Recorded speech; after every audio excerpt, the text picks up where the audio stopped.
My name is Margherita Pevere. I am an artist and researcher working mostly on stuff that is between life and death.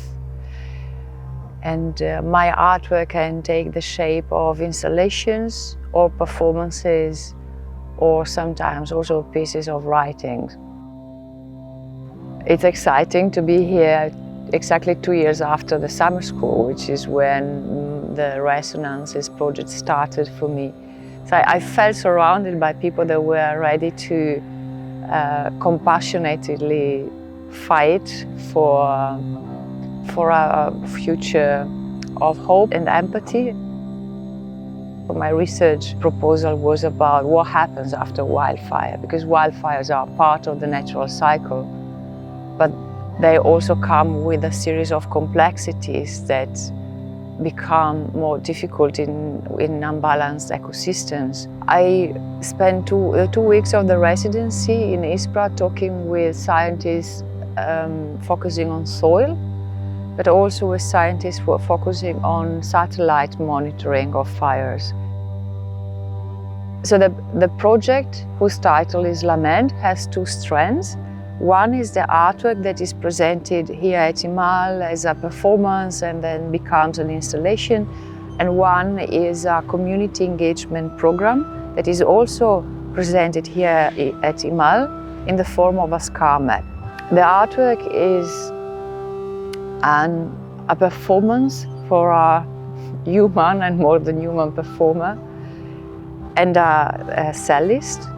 So it's me and Ivan Penov on stage.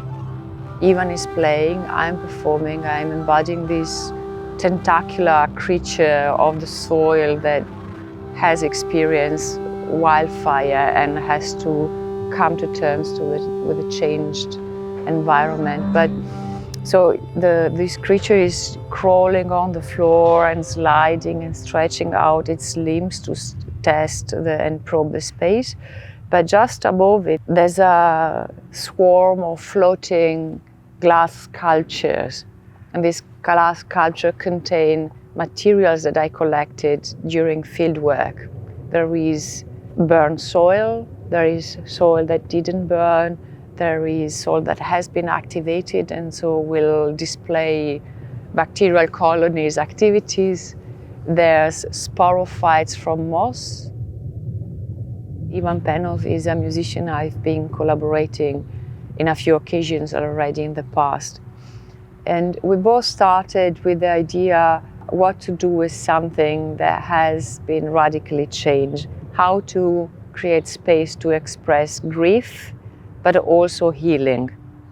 And we together, we did field work in on the Karst Plateau, an area between Italy and Slovenia. And that was affected by a big wildfire in 2022. And it's striking how after wildfire there's a strong silence because the leaves are gone, there's no birds chirping. So here, rather than focusing on what was lacking, I started listening to hidden sounds. For instance, what is the sound of burned wood? Or what is the sound of these barks that have exploded? And these materials have become then part of the musical composition. So the audience will, in the show, see this tentacular creature sliding and stretching and listen to cello and live electronics and field recording.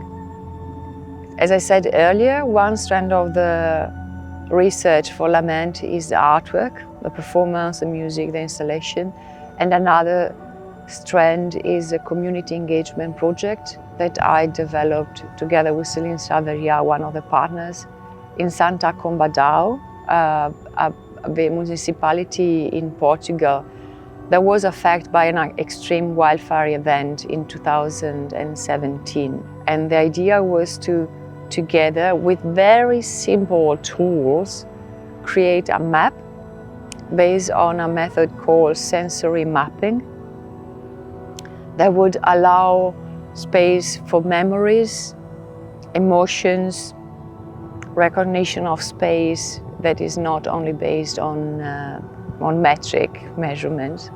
We worked with voluntary firefighters, business owners, the local psychologists, environmental engineers from the community, students, housewives, the elderly. And in the evening we would meet at the headquarters of the firefighters, recount these stories and weave them with wool onto the canvas. And the canvas will stay in the exhibition and then will return to the community.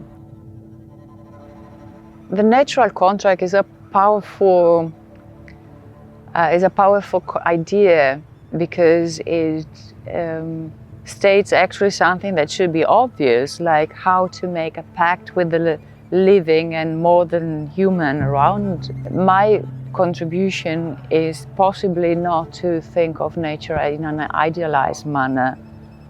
For instance, I think that thinking of nature as Mother Nature or the feminine nature is a very tricky approach, because I think nature is a queer body, otherwise so easy to replicate the power dynamics of exploitation onto women bodies and non-male bodies. We need space in the contract to talk about taboos, because taboos are powerful areas of meaning in society, and that's also why I'm working on death. What's the status of death and death ecologies in a natural contract? And I'm also contributing with need to stop idealizing nature, look for frictions, look for conflicts. Nature is not a place only of love.